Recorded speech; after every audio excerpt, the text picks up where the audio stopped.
ಶಿವರಾತ್ರಿ ಹಬ್ಬದ ಶುಭಾಶಯಗಳು. ನಾನು ಎ.ಟಿ. ನಾಗರಾಜ. ನಮ್ಮ ಮನದಲ್ಲಿ ಸಹಜವಾಗಿಯೇ ಅಪಾರ ಶಕ್ತಿ ಇದೆ. ಆದರೆ ಅದು ಬೇಕಾದ ಬೇಡವಾದ ಎಲ್ಲ ವಿಷಯಗಳಲ್ಲೂ ಹರಡಿಕೊಂಡಿರುವುದರಿಂದ ನಮ್ಮಿಂದ ಸಾಮಾನ್ಯ ಕೆಲಸ ಕಾರ್ಯಗಳನ್ನು ಮಾಡಲು ಮಾತ್ರವೇ ಸಾಧ್ಯವಾಗುತ್ತದೆ. ಮಹತ್ ಕಾರ್ಯವನ್ನೇ ಏನಾದರೂ ಸಾಧಿಸಬೇಕಾದರೆ ಹರಡಿಕೊಂಡಿರುವ ಮನಶಕ್ತಿಯನ್ನು ಒಗ್ಗಡಿಸಬೇಕಾಗುತ್ತದೆ.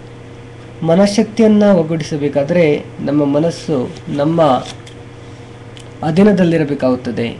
ಕಂಡ ಕಡೆಗೆಲ್ಲ ಮಂಡೆಗಟ್ಟು ಓಡುವ ಮನಸ್ಸು ನಮ್ಮದಲ್ಲ.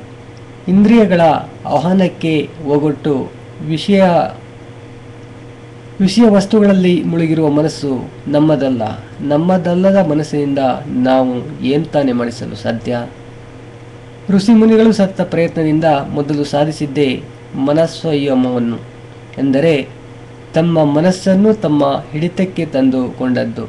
ಬಳಿಕ ಆ ಮನಸ್ಸನ್ನು ಹಿಡಿದು ಏಕಾಗ್ರತೆಗೊಳಿಸಿದಾಗ ಅದು ಸಕಲ ಯೋಗ ರಹಸ್ಯಗಳನ್ನೇ ಬಯಲಿಗೆಳೆಯಿತು.